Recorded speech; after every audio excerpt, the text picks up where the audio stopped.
بسم اللہ الرحمن الرحیم۔ رزق کی تنگی کے بارے میں سوال پوچھا ہے محترم میرانی صاحب نے۔ تو رزق کی تنگی کے بے شمار اسباب ہیں، ٹھیک ہے، بے شمار اسباب ہیں جن سے رزق میں تنگی آتی ہے، لیکن یہ تمام اسباب اگر بالائے طاق رکھ دیے جائیں، ایک جانب رکھ دیا جائے اور پھر دیکھا جائے تو اللہ تعالیٰ بعض دفعہ فقط آزمائش کے لیے بھی رزق کو تنگ کر دیتا ہے۔ جیسے اللہ تعالیٰ نے قرآن کریم میں سورۃ البقرہ میں ارشاد فرمایا کہ لَنَبْلُوَنَّكُمْ وَلَنَبْلُوَنَّكُمْ بِشَيْءٍ مِّنَ الْخَوْفِ وَالْجُوعِ وَنَقْصٍ مِّنَ الْأَمْوَالِ۔ اللہ تعالیٰ نے فرمایا ہم ضرور آزمائش کریں گے، بِشَيْءٍ مِّنَ الْخَوْفِ وَالْجُوعِ وَنَقْصٍ مِّنَ الْأَمْوَالِ وَالْأَنفُسِ وَالثَّمَرَاتِ، یعنی کہ کسی قسم کے خوف کی وجہ سے بھی آزمائش ہو سکتی ہے، اور مالوں کی کمی کی وجہ سے بھی، مال کی کمی کی وجہ سے بھی آزمائش ہو سکتی ہے، اور نقص اموال کی وجہ سے بھی آزمائش ہو سکتی ہے، اور اس کے علاوہ جو دیگر چیزیں ہیں اس کی طرف سے بھی اللہ تعالیٰ نے ذکر کیا ہے، بشیء من الخوف والجوع، بھوک کی وجہ سے بھی آزمائش ہو سکتی ہے، اور جانی طور پہ کمی، اولاد کا نہ ہونا، اولاد کی کمی، افراد کی کمی، اس طرح بھی آزمائش ہو سکتی ہے۔ اچھا، اب یہ تو اللہ تعالیٰ کی ایک آزمائش ہے، مال کم دینا، پھر اللہ تعالیٰ کا دیکھنا کہ یہ بندہ صبر کرتا ہے کہ نہیں کرتا، شکر کرتا ہے کہ نہیں کرتا۔ اگر شکر کرتا ہے لَإِن شَكَرْتُمْ لَأَزِيدَنَّكُمْ، اللہ تعالیٰ پھر اس پہ بہت زیادہ فضل فرما دیتا ہے، اس کے صبر میں بھی اضافہ کر دیتا ہے، اور صبر اللہ تعالیٰ کی بڑی عظیم نعمت ہے۔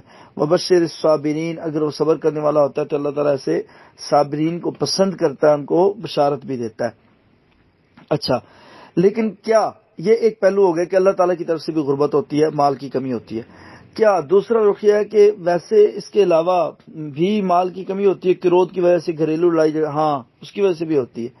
اللہ تعالیٰ کی برکت اٹھ جاتی ہے جب لڑائی ہوتی ہے، وہ کتنی قیمتی بات ہے۔ رزق تو بڑی چھوٹی سی بات ہے نا۔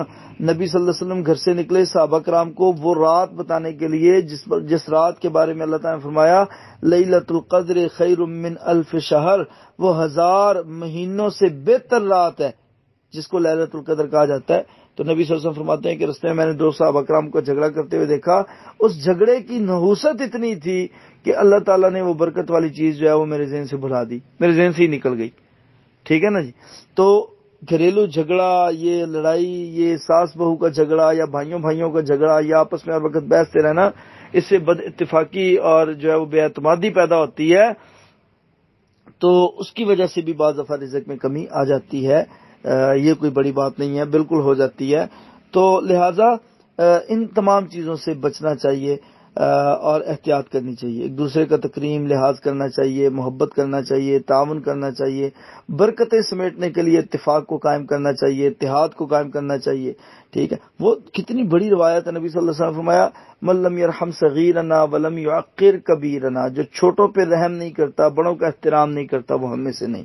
اب ان چیزوں کو چھوٹا نہیں لیا جا سکتا، ان چیزوں کو مطلب مینیمائز نہیں کیا جا سکتا، اگنور نہیں کیا جا سکتا کہ جی کوئی بھی نہیں، کچھ نہیں ہوتا، پھر کیا ہوا؟ نہیں ہوتا ہے، کیوں نہیں ہوتا؟ اللہ تعالیٰ ناراض ہوتا ہے، اللہ کے رسول صلی اللہ علیہ وسلم اس بات کو برا سمجھتے تھے، ٹھیک ہے نا جی۔ تو جب اللہ تعالیٰ ایک چیز سے ناراض ہوتا ہے تو کیا اللہ کے فرشتے رحمت لے کے اس گھر میں آئیں گے؟ ٹھیک ہے، بچنا چاہیے، احتیاط کرنی چاہیے۔ بارک اللہ فیک۔